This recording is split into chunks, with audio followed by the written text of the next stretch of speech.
Welcome to the ArmaniTalks YouTube channel, the #1 YouTube channel for you to level up your communication skills. Learn the art of public speaking, social skills, and digital content creation to take your message to the world. For today's episode, we are going to be talking about the dark sides of leadership. Wait, Armani, did you just say the dark sides of leadership? I thought leadership was always all fun and giggles. Nope, there is a very, very dark side involved. And traditionally, you don't hear about that dark side.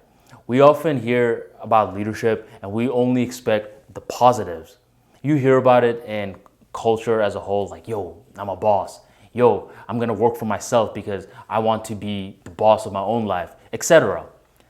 But unfortunately, there is a lot of dark sides to leadership. Why? Because leadership gives you a direct access into human nature. And let's just say human nature isn't always pretty. Thus far in my life, I've had the opportunity to be having a leadership position in many different fields. I've been the external vice president, the recruitment chair, communications chair, I've been the founder of clubs, etc. And thus far, a lot of the lessons that I've learned have really impacted me in my communication abilities. But I'm here to tell you that there are a lot of dark sides to it. And one dark side reminds me of an old story. This is when I used to be the external vice president for this certain club. I don't want to drop the name just for privacy's sake. And as the role of the external vice president, my job was to make sure that my club was very well known within the community. I had to make sure we threw events, we attended events, and we were able to recruit new members to expand the growth of the club. Well, there was this one event that was coming up. Let's call it Recruitment Fest.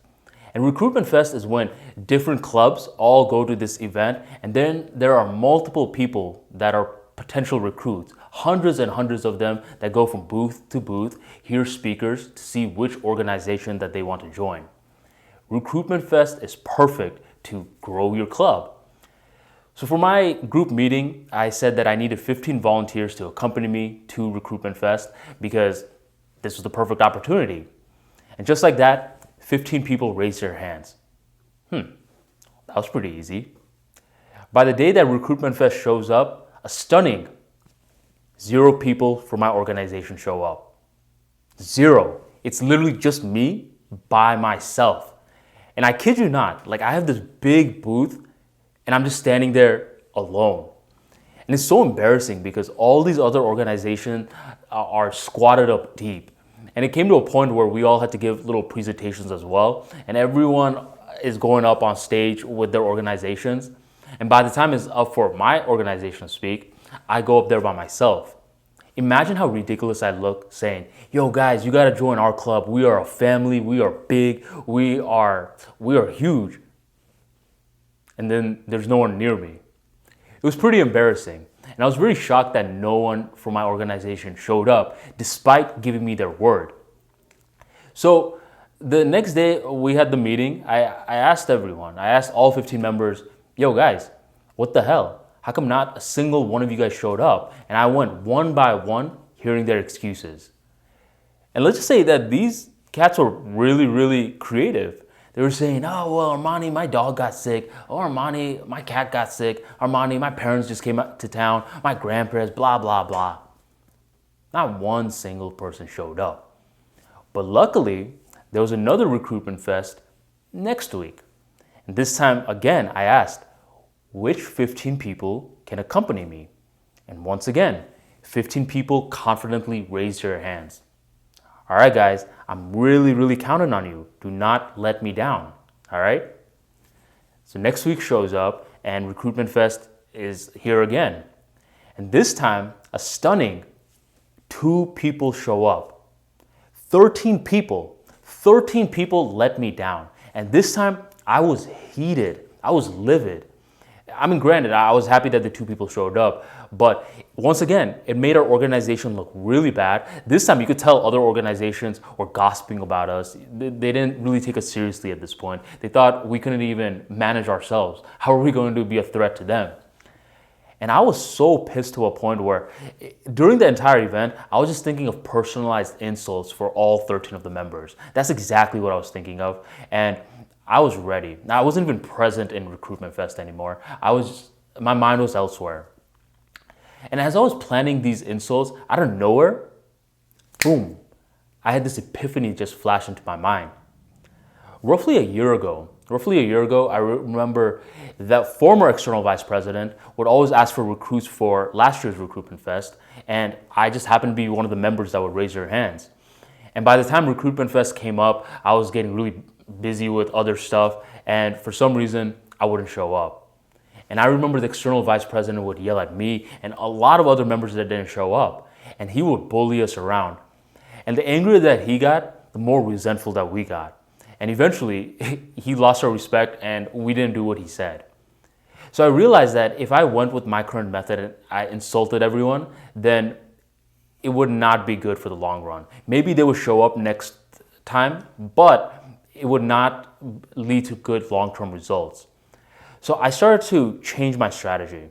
Luckily, I had one more Recruitment Fest coming up next week. And this time, I decided I was going to alter my approach. This time, once again, I go to the group meeting. I ask which 15 members can show up. Once again, 15 members raise their hands. But this time, I decide that I'm going to create a group chat between us. And in the group chat, we're going to be in constant communication. We're going to be hyping each other up. We're going to make inside jokes. We're going to build some morale. And eventually the group chat became really lit. People are talking about how they're going to contribute in Recruitment Fest, how we're going to recruit, how we're going to get really lit during the event. And by the time that Recruitment Fest shows up again this time, 15 people didn't show up.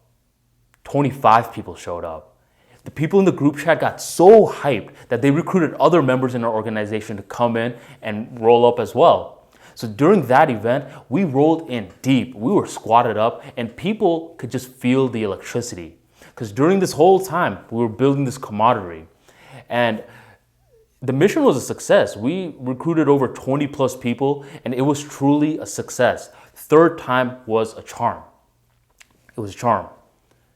So Armani, it seems like the whole story went well. What is this dark leadership truth that you wanted to tell us about?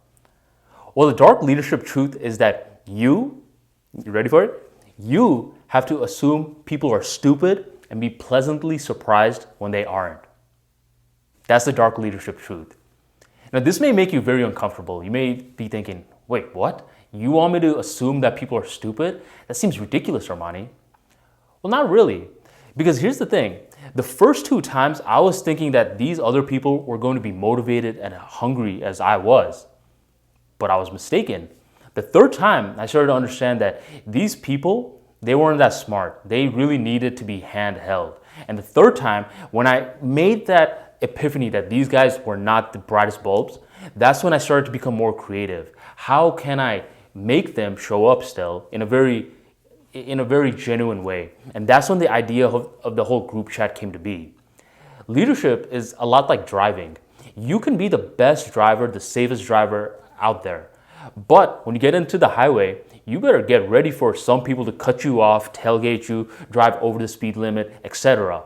If you are thinking, oh, just because I'm a good driver, other people are going to be a good driver as well, then you're going to be in for a rude awakening and you're going to have a lot of frustration built within you. However, if you kind of go in with the mindset like, okay, I understand that other people don't drive as safe as me. Now when someone does tailgate you, you're not going to be really, really pissed. Leadership and driving have a lot in common. Why? Because it gives you direct access to human nature. Human nature is not always pretty. Most humans put on this mask.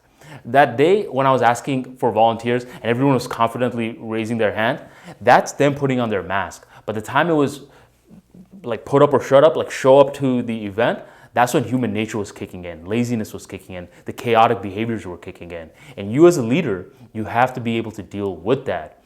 So with my paradigm shift, it's not the conventional way, it's not an easy truth, but for you to assume that people are stupid and be pleasantly surprised when they aren't, it actually unlocks a different level of creativity within you.